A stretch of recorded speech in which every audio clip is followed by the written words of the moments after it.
저녁 준비됐는데 아직 저녁 준비 중 남편 준 목소리 들었어. 알았어. 제이에는 거실에서 TV를 보며 쉬고 있는 것 같았어. 차 좀 가져다 줘. 그래서 형이 요청해서 난로를 끄고 차를 좀 마셨는데 세월이 지나도 변하지 않는 풍경이지만 이런 삶에 의문이 들기 시작했습니다. 제 이름은 캐롤입니다.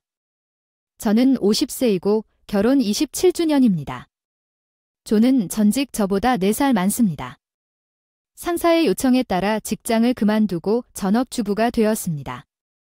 결혼하면서 사무원으로 일했습니다. 잡다한 일을 모두 맡는데 익숙했기 때문에 전 상사인 존이 나를 해칠 것이라고 당연하게 여기는 것 같았습니다. 집에서 일을 합니다. 아들과 딸이 있습니다. 아들 엘릭스는 IT 회사에서 일하고 딸 에멀리는 식품회사에 취직했습니다. 비록 가까이 살지만 둘 다 이사를 했고 육아 단계가 줄어들고 있습니다. 에멀리의 권유로 새로운 일을 생각하기 시작했습니다. 저는 요리 수업을 듣기 시작했지만 존에게 비용을 지불하라고 요구하는 것이 어색해서 직장의 격차와 상황에도 불구하고 슈퍼마켓에서 사무원으로 아르바이트를 했습니다. 많은 변화가 있었습니다. 늘 컴퓨터에 관심을 갖고 사용법을 가르쳐준 알렉스 덕분에 새로운 도전에 흥미를 느꼈습니다. 현대 사무의 컴퓨터 요구사항을 처리할 수 있었습니다. 비록 알렉스에게 감사했습니다. 오랜만에 아르바이트로 돈을 벌어 개인으로서 인정을 받았다. 그 돈으로 요리 수업을 들었다. 닫힌 세상에서 살다가 갑자기 소셜서클이 넓어졌다. 요리 실력이 늘어나는 것이 즐거웠다. 하지만 다양한 연령층의 사람들과 소통하는 것이 특히 즐거웠습니다. 저는 저녁 식사 후에 설거지를 하면서 샤워를 하려고 합니다. 잔이 거실에서 불렀던 요리는 준비가 되어 있습니다. 아무 말도 하지 않고 잔은 일어나서 주방으로 향했습니다. 화장실을 설치하고 잔에 갈아입을 옷을 준비하는 사람은 바로 나예요. 꼭 고통스러운 것은 아니었지만 그런 당연한 일을 당연하게 여기면 내가 아플 때도 슬프게 느껴졌습니다. 잔은 그냥 물어볼 만한 일을 하지 않았습니다. 그의 식사와 옷은 보통 아이들이 나를 돌보고 제이엔을 꾸짖었지만 제이엔에게 영향을 미치지 않는 것 같았습니다. 이러한 생활 방식이 수년 동안 지속되었지만 아르바이트를 시작하면서 제이엔에게 내가 직업을 갖고 싶다고 말했을 때 내 마음가짐이 바뀌기 시작했습니다. 요리 수업을 하면 집안일을 소홀히 하지 않는다는 조건을 붙였습니다. 저는 그것에 대해 특별한 불만은 없었지만 한 번만 세션을 하고 나면 한 번의 세션으로 그렇게 큰 변화가 생긴다면 요리 실력이 전혀 나아지지 않는다고 하더군요. 기적이 일어나서 나는 존이 내가 뭔가를 시작하면 아마도 그것을 좋아하지 않을 것이라는 것을 알았습니다. 나는 그가 나를 아무것도 할 수 없는 주부로 내려다보고 싶어 한다는 것을 어쩐지 이해했고 내가 계속 함께 살 수 있을지 궁금해하기 시작했습니다. 나와 유일한 상호작용은 식사 목욕과 차뿐인 제이엔. 이제 아이들이 이사를 나갔으니 이 집에는 사람이 적음에도 불구하고 존과 나 둘만 있는데 이상하게도 더 숨이 막힌다. 내가 부엌에 있는 동안 존이 나를 불렀다. 그가 내 이름을 마지막으로 부른 지 수십 년이 지났습니다. 내가 찾아봤을 때 존은 방 한 구석을 가리키며 놀느라 너무 바빠서 의무를 소홀히 할 거라면 청소 수준이 적절하지 않습니다. 나가도 상관없어요. 자는 몇 년 전 내가 아이들을 키우느라 바빴고 일을 하지 않았을 때 자신이 표현한 감정을 꺼내도 괜찮다고 자주 말했습니다. 나가야겠다는 생각은 한 번도 마음에 들지 않았지만 지금은 상황이 그렇습니다. 처음으로 내가 대답했을 때 진공청소기가 바로 거기에 있다고 대답했는데 귀찮다면 직접 청소하는 게 어때? 그러자 자는 갑자기 집에 있을 때 가장에게 무슨 말을 하는 건지 화를 내기 시작했다. 그냥 아내의 얘기는 끝났다며 거실 나갔다고 잠시 후 한숨을 쉬었는데 현관문 열리는 소리가 들려서 아내나 가장이 나가는 게 너무 촌스러워 보였나 봐요. 제이엔이 돌아와서 내가 다시 대답할 거라고는 전혀 예상하지 못했는데 내가 이것을 법원에 제출하면 제이엔이 갑자기 손에 쥐고 있던 종이 몇 장을 나에게 내밀었습니다. 당신은 여기에서 나갈 것입니다. 제이엔이 나에게 이혼 청원서를 줬고 그 외에 더 많은 것이 있습니다. 그의 부부는 이미 꼼꼼하게 이혼을 작성했는데 내가 한 번 대답했기 때문에 내 일부는 그것이 그가 원하는 것인지 어쩌면 그게 최선인지 생각했지만 여전히 진정하고 싶어 나는 그것에 대해 생각하게 해달라고 그 서류를 가지고 퇴각했습니다. 전에는 존이 없었던 침실에 이미 저녁이 되었다는 것을 알았고 밤에 그냥 자려고 생각 중이었는데 자네 목소리가 들렸습니다. 저녁 식사는 아직 준비되지 않았습니다. 그 사람에게 요구한다는 것은 무엇을 의미합니까? 당신은 이혼합니다. 당신을 위해 저녁을 준비하세요. 존은 저를 확인하기 위해 침실 문을 열려고 나갔습니다. 한숨이 나옵니다. 우리가 이혼하면 당신은 저녁을 먹을 수 없을 것입니다. 제이엔이 말했습니다. 예, 당신 없이는 힘든 것 같아요. 여기 살게 놔두니까 아저씨 말이 짜증나는데도 빨리 저녁 준비하세요. 제가 그냥 놔두면 계속 저녁 뭐냐고 물을 것 같아서 전자레인지에 준비된 요리 몇 개를 데워서 다음날 존에게 대접했어요. 제이엔은 유난히 기분 좋게 집에 돌아와 가방과 재킷을 챙겨갔다. 익숙하지 않은 냄새가 났다. 아마도 여성용 향수일지도 모르지만 불륜이라면 냄새를 맡지 않기로 했다. 증거를 수집하기로 했다. 이혼을 고려해보세요. 의심스러운 징후가 있었음에도 불구하고 잔을 조사할 생각은 한 번도 해본 적이 없었습니다. 그러다가 한 달 후 이메일과 사진에서 그의 불륜에 대한 증거를 빨리 발견했습니다. 요리 수업을 마치고 돌아오자 집 전화가 끊임없이 울렸습니다. 경찰은 제이엔이 사고를 당해 병원으로 후송됐다고 하더군요. 오늘 출근 예정이었는데 사기 의심에도 불구하고 사고 장소가 전혀 다른 방향이었다고 해서 그냥 병원으로 달려갔습니다. 안전합니다. 앨릭스와 에멀리에게도 연락했고 우리가 병원에 도착했을 때 그들도 오기로 동의했습니다. 경찰에 따르면 조수석에 탄 여성이 사고로 사망한 것은 실제로 존이었습니다. 사기는 아니었지만 듣기로는 존이었습니다. 경찰에 따르면 그와 함께 여자가 있다는 사실이 나를 존의 상태에 대해 무관심하게 만들었습니다. 그는 직장에 있어야 하지 않았나요? 그가 왜 그곳에 있었는지 그리고 다른 여자와 함께 나는 에밀리의 말에 고개를 끄덕였습니다. 아이들은 존이 그랬다는 것을 빨리 이해했습니다. 어느 쪽이든 의식을 잃은 존과 바람을 피웠을 때 할 수 있는 일이 없었습니다. 그가 결코 의식을 회복하지 못할 가능성이 있었고 설사 그렇게 하더라도 그는 허리 아래 마비로 고통받을 수도 있었습니다. 존이 3일 후에 깨어났을 때 전화를 받고 병원에 갔습니다. 제 친척들이 거기에 있었습니다. 잔이 병원에 갔을 때 부모님에게 알렸지만 그들을 기다리고 싶지는 않았습니다.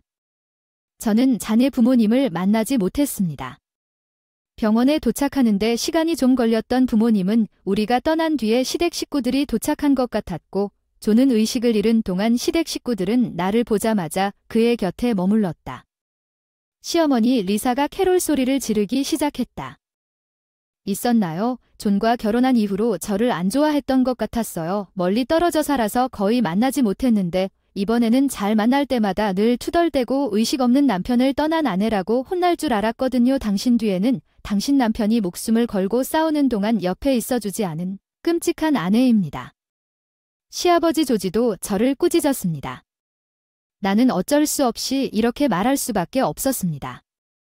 그래서 나는 일반적으로 아내가 옆에 있을 것이라는데 동의합니다. 그런 상황에서 남편 편이었는데 시댁 식구들이 눈을 크게 뜨고 쳐다보면서 나는 그 역할을 포기했다. 존이 말했다. 당분간 병원에 입원할 것 같으니 옷과 수건은 내가 준비해야 할 것 같다. 매일 정해진 시간에 만나면 세상에서 가장 자연스러운 일인 것처럼 말하면서 어디서부터 시작해야 할지 고민하다가 침묵을 지켰다. 제이에는 아내가 남편을 평생 섬겨야 한다고 했고 바로 그때 리사가 불쌍한 존재라고 말했다. 마비된 캐롤은 이제부터 그를 헌신적으로 보살펴야 한다. 존은 고개를 끄덕이며 그렇구나. 당신은 내 아내니까 진지한 얼굴로 무슨 말을 하는 거야? 제이엔과 시댁이 나를 쳐다보는 건 내가 더 이상 아내가 아니기 때문이고 게다가 넌 바람 피우고 사고당할 뻔한 담력도 있고 일한다고 했으나 실제로는 하루 휴가를 내고 여행을 갔었지. 내 애인과의 일은 믿을 수 없지. 시댁 식구들이 얼마나 알고 있었는지는 모르겠지만 내가 설명했으니 이제 상황을 알아차렸나 보다. 조지가 터무니없는 말을 했어. 한두 번 정도의 일이 뭐 그리 대단한 일이야. 그래, 이렇게 매력적인 남편이 있어야 해. 자랑스러워요. 방금 엉뚱한 말을 한 사람이 리사였어요.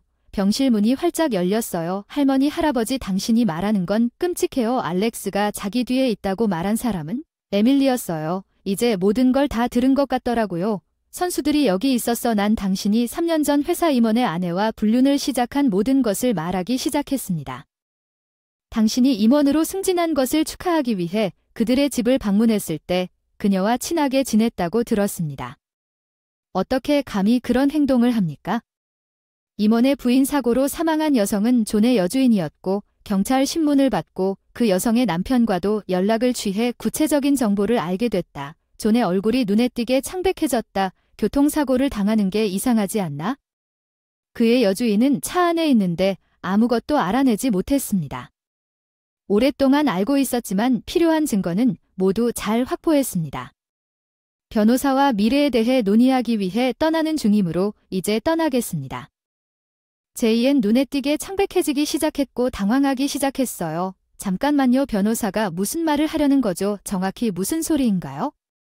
제가 그 불륜과 당신의 정서적 학대에 대해 보상을 요구할 것 같은데요. 지금 제가 해야 할 일은 무엇입니까? 존은 항상 자신에 대해서만 걱정했고 존에 대해서도 걱정하지 않게 되었습니다. 오랫동안 나는 불륜 중 사고 이후 밥과 차만 걱정하던 존에게 하녀 취급을 받았습니다. 다행히도 존이 작성한 이혼 신청서를 이미 받았기 때문에 나는 주저하지 않고 이혼소로 향했습니다. 그래서 우리는 이혼 절차를 밟고 있고 앞으로는 당신을 돌보기 위해 아무것도 하지 않을 것입니다. 알렉스와 에밀리는 동의하며 고개를 끄덕였습니다. 당신이 이혼하기로 결정해서 기쁘네요. 아빠가 알렉스에게 이렇게 말했습니다. 병실을 나가려고 하다가 대화가 끝났다. 존은 창백해 보였다. 리사는 서둘러 내 길을 막았다. 그런 이혼이 승인될 리가 없다.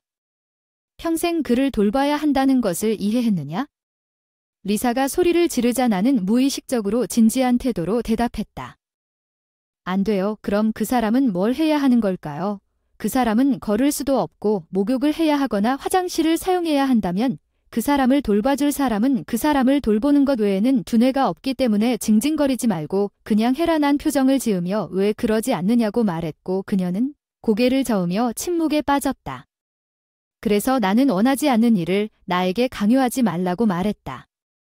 그럼 행운을 빌어요. 남편과 함께 아들을 잘 돌보게 해주세요. 루프에서 벗어난 것처럼 행동하던 조지는 어리둥절한 표정을 지었고 나머지는 내 관심사가 아닙니다. 당신이 그 집을 떠날 거라고 말했으니까 병원을 떠났어요. 아이들과 함께 한방. 예전에는 말대답을 거의 안 했는데 오늘은 기분 좋게 말하고 싶은 말을 할 수 있었어요. 이사 준비를 위해 집에 돌아왔습니다. 동거래툰 에밀리가 제안해서 같이 이사했어요. 오랜만에 아르바이트로 돌아왔습니다. 쉬고 어딜 가든 요리 수업을 다시 듣는 캐롤. 전보다 밝아진 것 같다고 하더군요. 무급 가정부처럼 굴었으니까 이제 침울해지는 게 당연하잖아요. 시야도 넓어지고 친구도 많아져서 약속대로 하루하루 즐겁게 살고 있어요. 어제 서로 엄마가 떠났어. 우린 끝났어. 가엾은 목소리로 이 말을 해서 내가 너랑 결혼했다고 정말 다시 돌아올 것 같냐고 대답했는데 평생 너를 섬기고 싶은 마음은 이제 없어졌어. 넌 관리했어. 밥, 목욕, 차차 말만 하고 산다. 어쩌면 고맙다는 말이라도 하고 당연하게 받아들였다면 상황은 달라졌을 텐데 지금은 장애가 있어서 아무것도 할 수 없다고 생각할 수도 있지만 늘 그런 사람이었거든요. 혼자서는 아무것도 못하던 존이 전화로 말문이 막혔고 수십 년 만에 내 이름을 불러도 전혀 기쁘지 않다. 재산 분할과 보상을 많이 받았으니 그럴 필요가 없다. 더 이상 너를 위해 끈질기게 연락하면 경찰에 상담할 거야. 내가 돌아올 거라고 진심으로 생각했을지도 모르지만 아르바이트 월급이 부족해 이미 독립했어. 새로운 걸 찾고 있던 중 알게 됐어. 요리 강사 선생님이 파트너를 찾고 계시다고 하더군요. 강사는 나이가 많아서 컴퓨터를 이해하지 못하고 수강 신청은 손으로 쓴 학생 관리로 종이에 이루어졌습니다.